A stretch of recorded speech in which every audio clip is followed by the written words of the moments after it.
Bonjour chers étudiants, je suis formateur, Monsieur Balanza, parfait, en recherche commerciale. Aujourd'hui, nous allons animer la suite du cours sur la recherche commerciale, le sous-chapitre Besoins en information marketing. Donc, c'est la continuité du cours que nous sommes en train de voir ici sur la recherche des informations marketing. Alors, nous sommes sur ce qu'on appelle les besoins d'information en marketing. De quoi il s'agit? À titre de rappel, nous avons dit ceci: les informations en matière de besoins sur le marketing, il s'agit de collecter, évaluer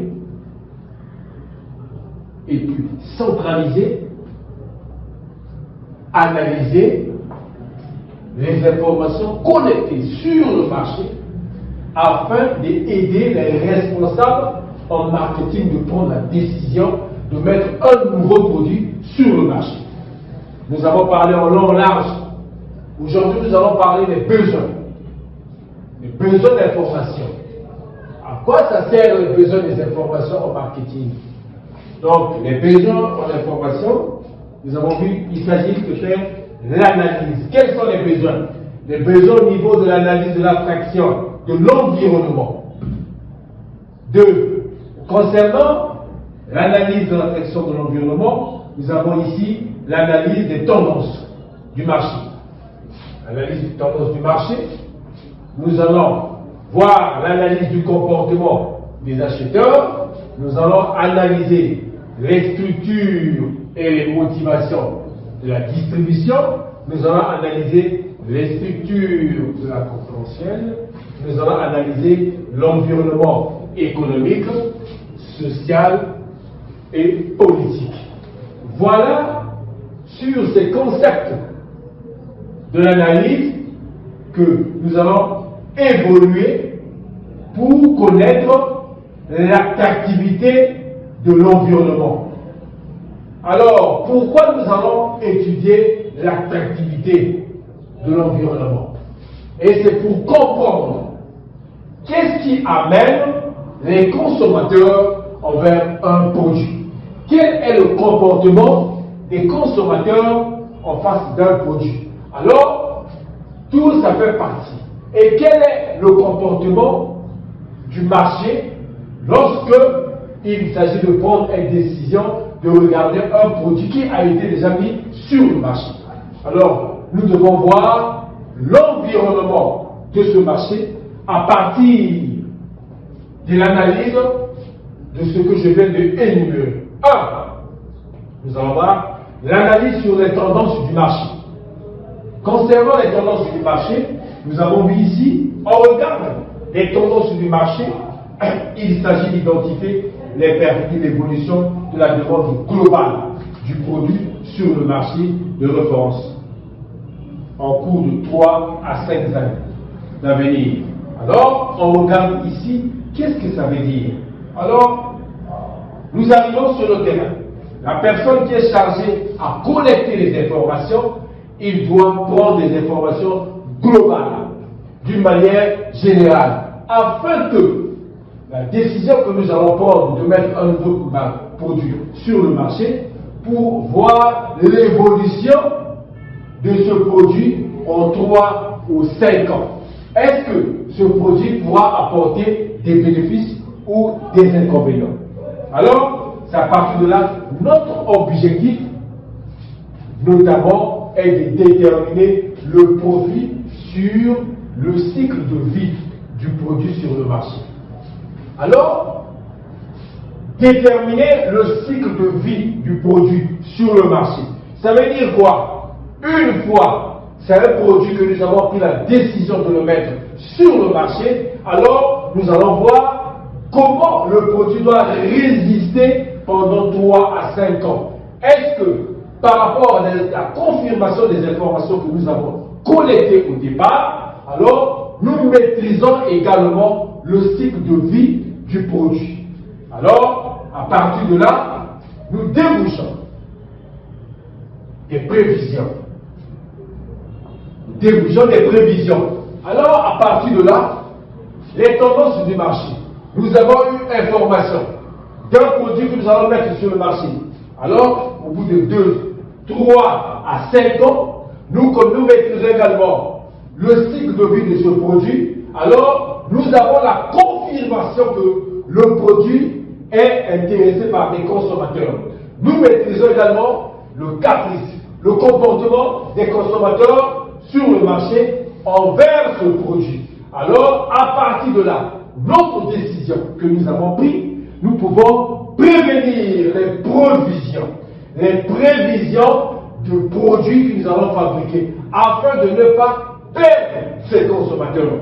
Parce que c'est une décision que nous avons prise de prendre un produit que nous allons mettre sur le marché. Mais une fois les consommateurs s'intéressent à ce produit, le cycle de vie de ce produit donne une allure favorable. Alors, pour éviter la perte de ces consommateurs, nous devons se préparer à des prévisions pour des jours à venir. Voilà sur les tendances du marché. 2. L'analyse du comportement des acheteurs. Concernant l'analyse du comportement des acheteurs, qu'est-ce que nous avons dit? L'objectif est de décrire le comportement de l'acquisition. 1. Nous devons analyser le comportement des acheteurs. La personne qui est chargée à collecter les informations, à porter à la base pour l'analyse, pour la prise de décision, une fois la personne qui est chargée à collecter les informations nous ramène quel est le comportement des acheteurs en face d'un produit qui a été déjà mis sur le marché. Alors, lorsque cet acheteur vient acheter le produit, est-ce qu'il s'intéresse au prix, il s'intéresse à la quantité, raison pour laquelle nous avons déjà des informations. 2. L'utilisation. Est-ce que ces consommateurs, une fois on utilise, acheter le produit, alors le produit est amené auprès de ces consommateurs, l'utilisation chez eux à la maison, une fois, alors ils sont satisfaits. À la file indienne, le premier consommateur donnera l'information au deuxième consommateur, troisième consommateur. Au fur et à mesure, nous n'avons pas le retour dans le mauvais sens d'un produit qui a été déjà acheté. Alors, cela nous rassure. Alors, le produit que nous avons mis sur le terrain peut donner beaucoup d'informations favorables. Mais, si le produit a été acquis par un consommateur 1 mois, 1 semaine, 2 mois, dans 2 mois même c'est trop beaucoup, même dans 1 mois, le consommateur ramène le même produit, alors c'est par rapport à la mauvaise qualité, par rapport à la façon du prix qui a été abordé sur le marché. Là, nous avons des informations également. Alors de notre côté, c'est des risques. C'est des risques. Notre objectif c'est quoi? De mettre à la disposition des consommateurs un produit fiable, consommable, fiable, afin que le premier consommateur attire le deuxième attire le troisième. Au fur et à mesure, nous allons acquérir la majorité des consommateurs. Parce que le produit qui a été mis à la disposition des consommateurs a donné des valeurs favorables. 3. Et enfin, la possession. Quand on parle de la possession, parce que le comportement de l'acheteur, une fois le produit est acquis sur le marché, la manière que nous, les responsables du produit que nous mettons à la disposition des consommateurs, nous devons bien préparer le consommateur. La réception, également la manière de lui remettre le produit dans l'emballage, également la façon que le consommateur doit être en possession de ce produit. Raison pour laquelle la personne qui est chargée à recevoir le consommateur, à donner des orientations, à l'orienter vers le produit, une fois le consommateur s'intéresse au produit et il acquiert le produit, il paye le produit par rapport au prix demandé sur le marché, et ensuite maintenant, nous prenons le produit, nous emballons le produit dans l'emballage, on nous remet la manière d'acquérir le consommateur, la manière de le faire partir une fois il est en possession du produit. Alors, ça fait partie des facteurs qui permettent à ce dernier d'aller attirer d'autres consommateurs. Voilà le comportement ici qu'il s'agit des consommateurs. Troisième analyse, concernant l'analyse des structures et de la motivation de la distribution. Ici, nous avons dit ici, il faut faire une analyse des structures, de la motivation de la distribution. Alors, il s'agit d'analyser l'évolution probable des différents circuits de distribution. Voilà le circuit de distribution. Nous devons analyser, quand on parle des différents circuits de distribution du produit, nous devons analyser une fois le produit qui sera mis à la disposition du consommateur, nous avons fait élargir le champ d'action. Plusieurs consommateurs, le produit sera mis dans des différents sites de vente, alors nous devons étudier quelles sont les possibilités que nous pouvons permettre à mettre à la disposition du consommateur le produit vite fabriqué. Alors, les canaux de distribution, les moyens que nous allons utiliser, alors ce sont des moyens favorables. Une fois le produit est mis à la disposition des consommateurs, les sites de vente doivent être régulièrement alimentés. Je dis, le circuit de distribution du produit doit être régulièrement afin que le produit ne puisse pas manquer sur les sites de vente. Donc, les canaux de distribution doivent être régulièrement exploités. Le véhicule, les bateaux, les avions, le train, le produit qui sera mis à la disposition des consommateurs par rapport à des bons de commande des consommateurs, et le consommateur doit être satisfait également de sa commande. Raison pour laquelle le cycle de distribution doit apporter toujours des résultats favorables. Une fois à la source, le produit est fabriqué, mis à la disposition des consommateurs, et les canaux de distribution font le relais de déposer les produits à des sites de vente régulièrement. Alors, c'est de décerner les motivations, les attentes des discussions vis-à-vis à l'entreprise. Alors, voilà la motivation. La motivation. L'entreprise doit apporter des bonnes stratégies. L'entreprise doit apporter des bonnes stratégies afin que les consommateurs puissent venir demander beaucoup de bons de commande de leurs produits. Parce que l'entreprise a le savoir-faire. L'entreprise a le savoir comment agir, à utiliser des stratégies par lesquelles, une fois tout cela est mis dans les canaux de distribution, alors l'entreprise peut atteindre des objectifs fiables de ce produit. Nous avançons également au niveau de l'analyse de la structure concurrentielle. Ici, nous devons étudier, analyser les structures concurrentielles. Nous avons parlé ici, les structures concurrentielles ici, d'un secteur constitue le cadre à l'intérieur dans lequel l'entreprise va poursuivre ses objectifs de croissance et de rentabilité. Voilà. Ici, nous avons les informations que nous avons collectées d'un produit qui est déjà mis sur le terrain ou d'un produit que nous visons de mettre sur le terrain. L'objet, nous savons que lorsque nous avons reçu les informations, nous avons collecté les informations afin de prendre la décision de mettre un produit sur le marché, alors nous savons déjà que sur ce marché, nous avons déjà de la concurrence. Alors, il faut bâtir des stratégies. bâtisse des stratégies par laquelle que les concurrents qui sont sur le marché, nous devons utiliser les stratégies.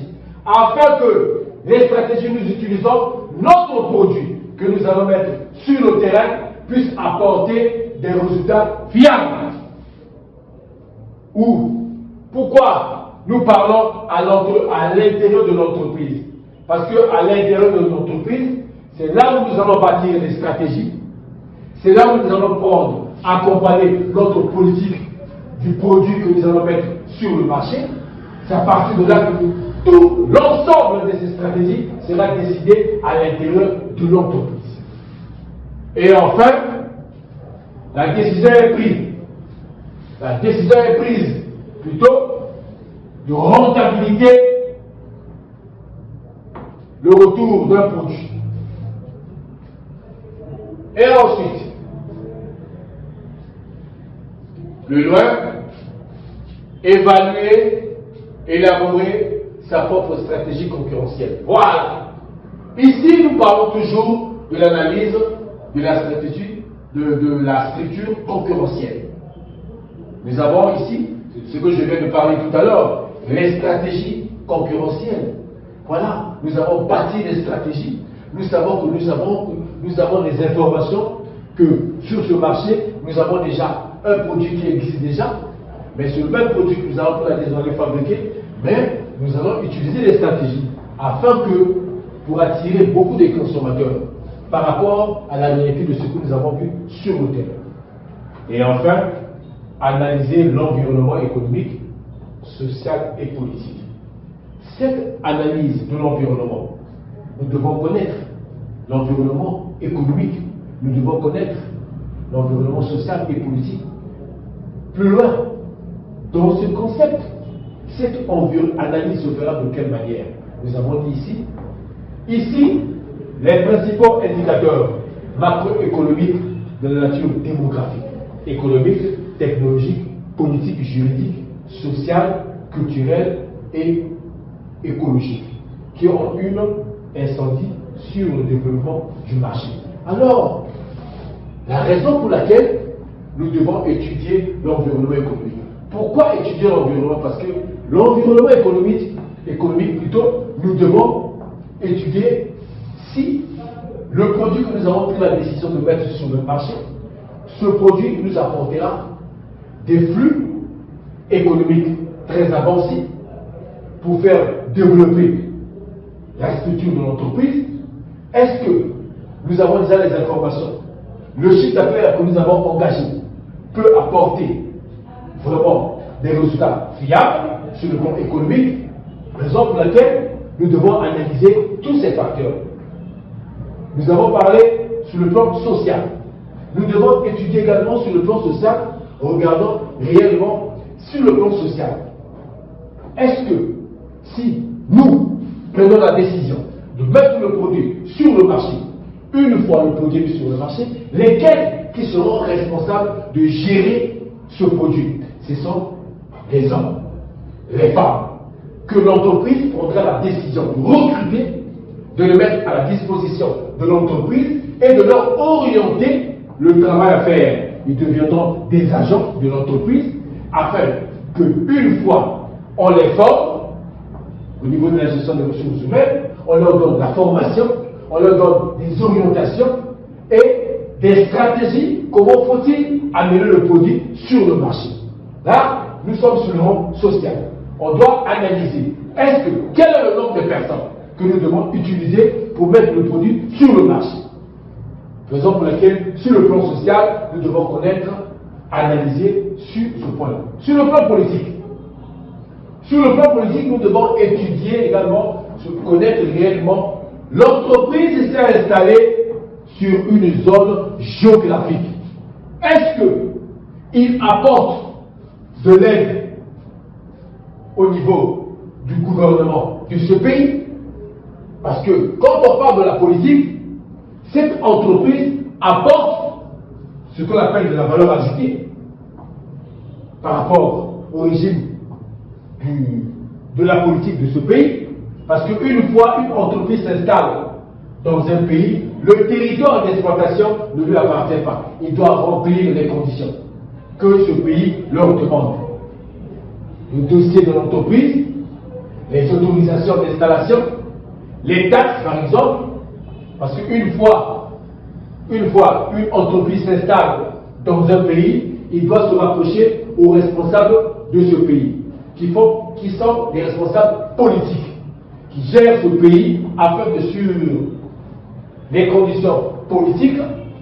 Une fois une entreprise s'installe, il remplit les conditions demandées par les responsables de ce pays, alors, pourquoi pas même dans les campagnes? Dans les campagnes, une fois ce pays organise des campagnes, des élections, et cette entreprise peut aussi également en bénéficier dans le cadre du recensement des populations. Aider le gouvernement pour le recrutement des agents. Raison pour laquelle nous devons analyser dans le secteur politique. Donc, voilà un peu, d'une manière générale, l'analyse sur ce qu'on appelle l'attractivité de l'environnement.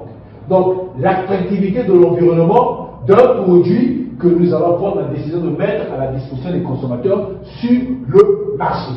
Qu'est-ce qui pourra attirer? Qu'est-ce qui pourra ça veut dire amener ou ramener des consommateurs vers un produit? Nous avons parlé de la politique d'attractivité par le niveau de l'environnement. L'environnement, il s'agit de quoi? Le comportement de l'acheteur, la motivation de la distribution, la concurrence, l'environnement économique, social, politique, ainsi de suite, et les tendances du marché. Voilà, d'une manière générale, ce qu'on appelle les besoins en information en marketing. Donc, voilà, chers étudiants, s'il y a toujours des questions à poser, je suis toujours disponible à vous répondre à des questions. Donc, le cours s'arrête par là et on se verra prochainement.